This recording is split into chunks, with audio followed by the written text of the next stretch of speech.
Hai, kembali lagi bersama saya Priscila Filia Kase, Program Studi Pendidikan Kimia Universitas Nusa-Nipa. Di video kali ini saya akan mengajak kamu untuk melakukan praktikum sederhana dengan alat dan bahan yang ada di rumah. Nah, di video kali ini kita akan menggunakan alat dan bahan tersebut untuk mengetahui cara membuat koloid dan juga untuk mengetahui sifat efek pindal dari sistem koloid. Sebelum melakukan praktikum, saya akan menjelaskan tentang koloid, pengertian koloid dan efek pindal.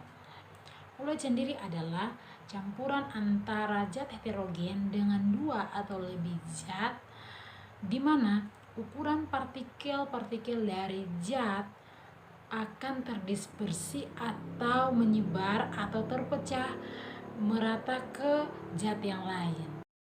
Efek pindal sendiri merupakan salah satu cara sederhana untuk mengetahui dispersi tersebut merupakan koloid atau bukan. Sedangkan efek pindal merupakan penghamburan berkas cahaya oleh partikel koloid. Partikel koloid sendiri berukuran dari 1 sampai 100 nanometer. Berikut saya akan memperkenalkan alat dan bahan untuk melakukan praktikum. Di sini sudah saya siapkan. Yang pertama ada senter, tepung terigu, gula pasir, susu bubuk, sendok untuk mengaduk, dan 3 gelas air. Pertama, kita masukkan gula pasir ke dalam gelas berisi air.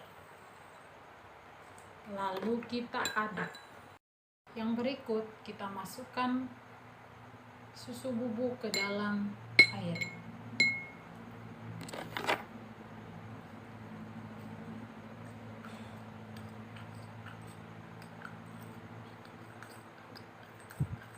Lalu diaduk.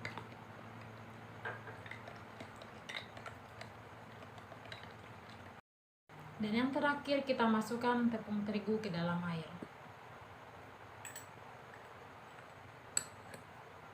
Lalu diaduk. Ini adalah larutan gula yang sudah diaduk. Ini larutan susu yang sudah diaduk, dan ini adalah tepung terigu yang sudah diaduk.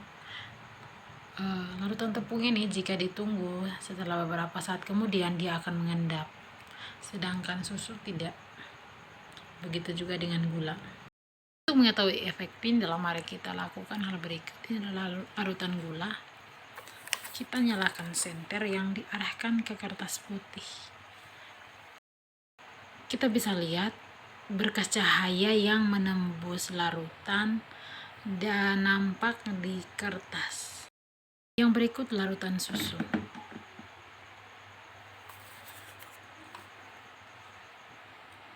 Kita bisa lihat berkas cahayanya tidak menembus ke kertas.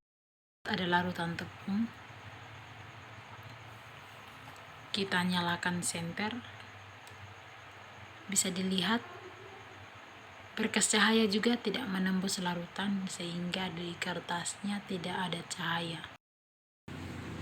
Setelah melakukan praktikum, kesimpulan apakah yang kamu dapatkan? Kesimpulannya adalah kita berhasil membuat koloid. Coba kamu tebak, kira-kira larutan manakah yang disebut koloid?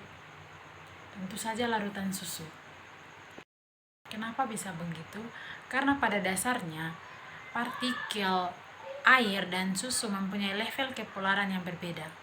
Oleh sebab itu, waktu mereka dicampurkan akan tercampur secara merata.